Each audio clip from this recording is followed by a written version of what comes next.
नमस्कार, desired beautiful गर्भसंस्कार या चॅनलवर तुमचं स्वागत करते. आजच्या व्हिडिओमध्ये आपण बघणार आहोत वटपौर्णिमेची पूजा कशी करावी. पूजेचा संपूर्ण विधी. चला तर मग सुरुवात करूया. सर्वात प्रथम पूजेची पूर्वतयारी आणि दीप प्रज्वलन. पूजेसाठी लागणारे सर्व साहित्य आपण आधी एकत्र करून घेतले. घरातील सर्व देवांची आणि साहित्यांची आवरावर झाल्यानंतर आपण वडाच्या झाडाची पूजा करायला सुरुवात करणार आहोत. सगळ्यात आधी आपण दिवा लावून घेणार आहोत, कारण कोणत्याही पूजेची सुरुवात आपण दीप प्रज्वलनाने करतो. दिव्याला तेल घालून तो प्रज्वलित करून घ्यावा. त्यानंतर देवाची पूजा करण्यासाठी त्याला हळद, कुंकू, अक्षता आणि फुल अर्पण करून त्यांना नमस्कार करावा. त्यानंतर गणपती स्थापना आणि पूजा करूया. दिव्याला नमस्कार केल्यानंतर आपण गणपतीची स्थापना करणार आहोत. एका पानावर किंवा पाटावर तांदूळ ठेवून त्यावर सुपारीच्या स्वरूपात गणपती बाप्पांची स्थापना करावी. त्यानंतर या गणपतीला हळद, कुंकू, अष्टगंध आणि अक्षता वाहाव्यात आणि ओम गणगणपती नमः या मंत्राचा जप करत गणपती बाप्पाला फुल आणि दुर्वा अर्पण कराव्यात. त्यानंतर बाप्पाला मनोभावे नमस्कार करावा.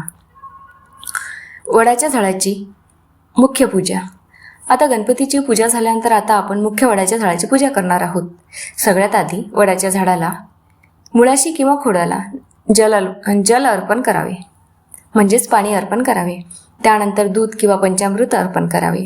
पंचामृत वाहिली की पुन्हा एकदा शुद्ध जल अर्पण करून घ्यावे. आता वडाला हळद, कुंकू आणि अक्षता लावाव्यात. वडाच्या खोडाला वस्त्रमाळ अर्पण करावी.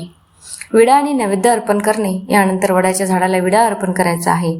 2 विड्याची पाने घेऊन त्यावर खोबरं, दक्षिणा, बदाम, खारीक, हळकुंड आणि सुपारी ठेवावी आणि हा विडा वडाला अर्पण करावा. विडा ठेवल्यानंतर त्यावर नैवेद्य समर्प्यामी असे म्हणून थोडे पाणी फिरवावे. सावित्रीची ओटी भरणे आणि सौभाग्याचं वाण. आता त्यानंतर आपण सावित्रीची ओटी भरून घेणार आहोत.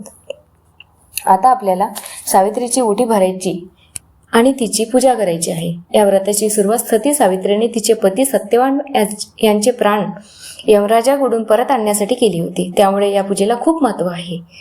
कापडाने किंवा खणा नारळाने सावित्रीची ओटी भरली जाते. ओटी भरून झाल्यानंतर सावित्रीला सौभाग्य लेणी अर्पण करावीत. यामध्ये कुंकू, बांगड्या, गडसरी, काळेमणी, पोत, आरसा आणि फणी यांचा समावेश असतो. वटवृक्षाला सुताचे वेढे घालणे म्हणजे प्रदक्षिणा. या सर्व विधीनंतर वडाच्या झाडाला सुती धागा म्हणजे कच्चा सूत येतो, गुंडाळायचा असतो. वडाला सुताने बांधत असताना वडाभोवती 7 प्रदक्षिणा घालायच्या आहेत.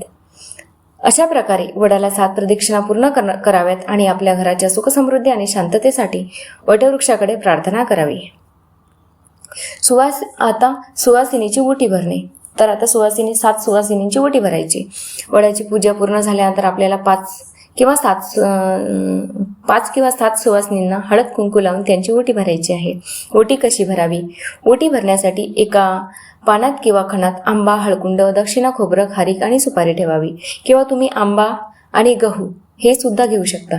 आणि आलेल्या सुवासिनींना हळद, कुंकू लावावे, तिच्यावर अक्षता टाकाव्यात आणि मग तिची ओटी भरावी. शेवटी वटसावित्रीची मनोभावे आरती करावी. अखंड सौभाग्य आणि पतीला उत्तम आयुष्य लाभू दे अशी प्रार्थना वटवृक्षाजवळ करावी. डिझायर्ड ब्युटिफुल गर्भसंस्कार सर्व प्रेक्षकांना वटपौर्णिमेच्या खूप खूप शुभेच्छा. हा व्हिडिओ तुम्हाला कसा वाटला आम्हाला कमेंट करून नक्की सांगा. असेच नवनवीन व्हिडिओ पाहण्यासाठी डिझायर्ड ब्युटिफुल गर्भसंस्कार चॅनलला सबस्क्राईब करायला विसरू नका. धन्यवाद.